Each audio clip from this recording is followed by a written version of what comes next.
Hello students, good morning. Last class में हमने amino compounds start किया था। आज हम एसिटिनेलाइड कंपाउंड की स्टडी करेंगे। एसिटिनेलाइड जो होता है वो हमारे एमीन की तरह ही एक डिफरेंट फंक्शनल ग्रुप होता है। इसका फार्मूला है आपके C6H5NHCOCH3। अब सबसे पहले एसिटिनेलाइड की मेथड ऑफ प्रिपरेशन देखते हैं। इसे हम सबसे पहले एसिटिल क्लोराइड की एनिलीन के साथ रिएक्शन कराते हैं। एसिटिल क्लोराइड की एनिलीन के साथ रिएक्शन कराने पर उसमें से HCl निकल जाएगा और हमें एसिटिनेलाइड मिलेगा। इसी तरह से हम एसिटिल क्लोराइड की जगह एसिटिक एनहाइड्राइड का भी यूज़ कर सकते हैं और उसकी एनिलीन के साथ रिएक्शन करवा सकते हैं। तो इसमें हमें जो है एक एसिटिक एसिड का मॉलिक्यूल निकलेगा और हमें एसिटिनेलाइड का मॉलिक्यूल इसमें हमें प्राप्त हो जाएगा। इसी तरह से हम एस्टर के साथ भी एनिलीन की रिएक्शन करवा सकते हैं। एस्टर के साथ इसकी रिएक्शन कराने पर इसमें एसिटिनेलाइड और एक मिथाइल अल्कोहल का फॉर्मेशन होता है। तो हम एसिड डेरिवेटिव्स में से किसी भी एसिड डेरिवेटिव के साथ इसकी रिएक्शन एनिलीन के साथ करवाने पर हमें एसिटिनेलाइड मिल जाता है। इन सभी में एसिटिल हैलाइड जो होता है वो बहुत ही फास्ट रिएक्शन करता है। एनहाइड्राइड जो है वो इजी गोइंग रिएक्शन करता है और एस्टर इसमें स्लो रिएक्शन करता है। इसकी फिज़िकल प्रॉपर्टीज़ देखते हैं। ये कोल्ड वाटर में इनसॉल्युबल होता है जबकि हॉट वाटर में सॉल्युबल होता है। इसके कलरलेस क्रिस्टल होते हैं और इनका मेल्टिंग पॉइंट 114 डिग्री सेंटीग्रेड होता है। इसे एंटीफेब्रिन नाम की मेडिसिन बनाने में काम में लिया जाता है जो कि फीवर के ट्रीटमेंट में काम आती है। इसका हम हाइड्रोलाइसिस बहुत इजीली करवा सकते हैं और इसके हाइड्रोलाइसिस से हमें एनिलीन और एसिटिक एसिड हमें इसमें मिलता है। इस एसिटिनेलाइड का यूज़ हम सल्फा मेडिसिन्स बनाने में भी एज ए प्राइमरी सब्सटेंस के रूप में किया जाता है। ये देखिए, इसकी हम केमिकल रिएक्शन देखते हैं। एसिटिनेलाइड की हम क्लोरोसल्फोनिक एसिड के साथ इसकी अभिक्रिया कराते हैं तो एसिटिनेलाइड की पेरा पोजीशन पर HCl निकल जाएगा और वहाँ पर सल्फोनिल क्लोराइड ग्रुप यहाँ पर जुड़ेगा। SO2Cl ग्रुप यहाँ पर जुड़ता है। इसकी प्राइमरी एमीन के साथ जब हम रिएक्शन कराते हैं तो SO2 ग्रुप के साथ जो जुड़ी हुई Cl है वो प्राइमरी एमीन की हाइड्रोजन के साथ HCl की फॉर्म में बाहर निकल जाएगी और यहाँ पर SO2NHR ग्रुप यहाँ पर जुड़ जाएगा। मतलब एन एल्किल सल्फोनिल कंपाउंड का यहाँ पर फॉर्मेशन होता है और इसका फर्दर हम हाइड्रोलाइसिस करवाते हैं तो इसमें एसिटिनेलाइड ग्रुप का हाइड्रोलाइसिस हो जाता है और वो एमीन में कन्वर्ट हो जाता है, NH2 बन जाता है। इस तरह से इसे हम सल्फा मेडिसिन्स के प्राइमरी कंपाउंड के रूप में इसका यूज़ कर सकते हैं। नेक्स्ट कंपाउंड हम लेते हैं नाइट्रो एनिलीन। नाइट्रो एनिलीन में एनिलीन जो हमारा होता है C6H5NH2, इसकी किसी भी ऑर्थो, मेटा या पेरा पोजीशन पर नाइट्रो ग्रुप से सब्स्टिट्यूशन हो जाता है तो उसे हम नाइट्रो एनिलीन कंपाउंड कहते हैं। इसकी मेथड ऑफ प्रिपरेशन देखते हैं। एनिलीन को कभी भी हम डायरेक्ट नाइट्रेशन करवाकर नाइट्रो एनिलीन नहीं बना सकते हैं। ऐसा इसीलिए है क्योंकि नाइट्रेशन करवाने के लिए हम इसमें जो भी ऑक्सीडाइजिंग एजेंट काम में लेंगे वो एनिलीन के एमिनो ग्रुप का ऑक्सीडेशन कर देते हैं। इसीलिए हम इसका नाइट्रेशन जो है वो डायरेक्ट नहीं करा सकते हैं। इसलिए एनिलीन से नाइट्रो एनिलीन बनाने के लिए पहले हमें एनिलीन के NH2 ग्रुप का प्रोटेक्शन करना होता है। NH2 ग्रुप के प्रोटेक्शन के लिए पहले हम इसकी एसिटिल क्लोराइड के साथ अभिक्रिया करवाते हैं। एसिटिल क्लोराइड के साथ इसकी अभिक्रिया कराने पर इसमें से HCl निकल जाएगा और एसिटिनेलाइड बन जाएगा।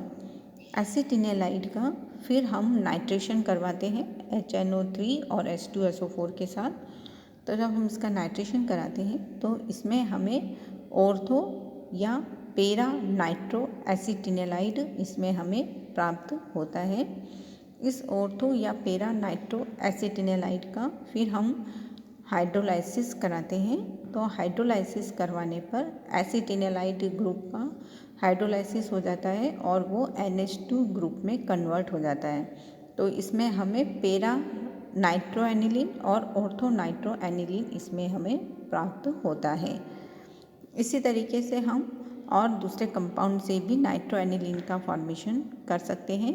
ये देखिए, हम ऑर्थो या पेरा क्लोरो नाइट्रो बेंजीन का हम अल्कोहलिक NH3 के साथ अभिक्रिया कराते हैं। उनकी प्रेजेंस में हम उन्हें गर्म करते हैं तो इसमें क्लोरो ग्रुप जो होता है वो NH2 ग्रुप से सब्स्टिट्यूट हो जाता है और हमें इसमें ऑर्थो और पेरा नाइट्रो एनिलीन इसमें हमें प्राप्त होता है। इसी तरह से हम मेटा डाई नाइट्रो बेंजीन की अभिक्रिया द्वारा भी मेटा नाइट्रो एनिलीन का फॉर्मेशन कर सकते हैं। इसके लिए इसकी मेटा डाई नाइट्रो बेंजीन की अभिक्रिया हम अमोनियम हाइड्रोजन सल्फाइड या सोडियम सल्फाइड के साथ इसकी अभिक्रिया कराते हैं तो इसके NO2 ग्रुप का रिडक्शन हो जाता है और वो NH2 ग्रुप में कन्वर्ट हो जाता है और हमें मेटा नाइट्रो एनिलीन इसमें प्राप्त हो जाता है। इसकी फिजिकल प्रॉपर्टीज़ देखते हैं। ये जो कंपाउंड होता है ये ऑरेंज येलो कलर का सॉलिड कंपाउंड होता है। ये वाटर में पार्शियल सॉल्युबल होते हैं और अल्कोहल में इजीली सॉल्युबल होते हैं। इसमें नाइट्रो ग्रुप जो होता है वो -I इफ़ेक्ट शो करता है और NH2 ग्रुप पर जो एकाकी इलेक्ट्रॉन युग्म होता है उसके इलेक्ट्रॉन को ये इजीली अपनी तरफ अट्रैक्ट कर लेता है। ये एनिलीन की अपेक्षा जो होते हैं बहुत ही वीक एसिड होते हैं क्योंकि इनमें और पॉसिबिलिटी बाहर निकलने की कम हो जाती है।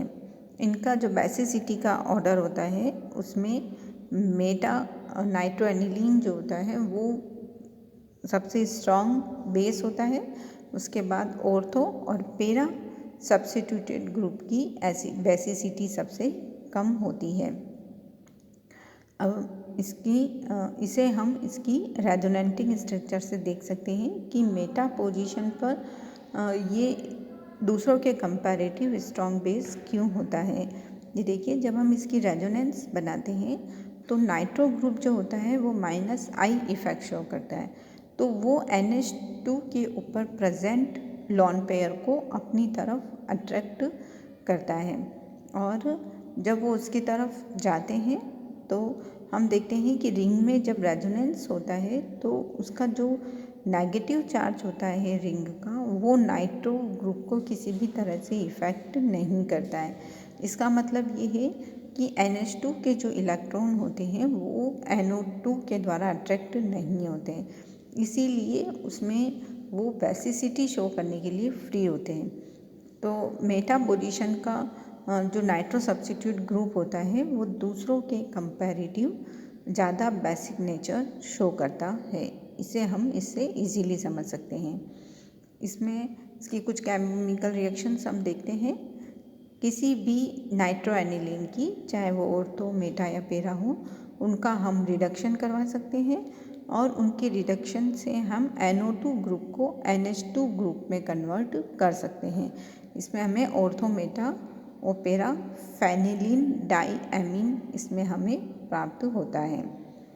इसी तरह से ऑर्थो या पेरा नाइट्रो एनिलीन की हम हाइड्रोलाइसिस करवाते हैं NaOH के साथ, तो इसमें हमें फिनॉल नाइट्रो प्राप्त होता है और NH3 इसमें बाहर निकल जाता है।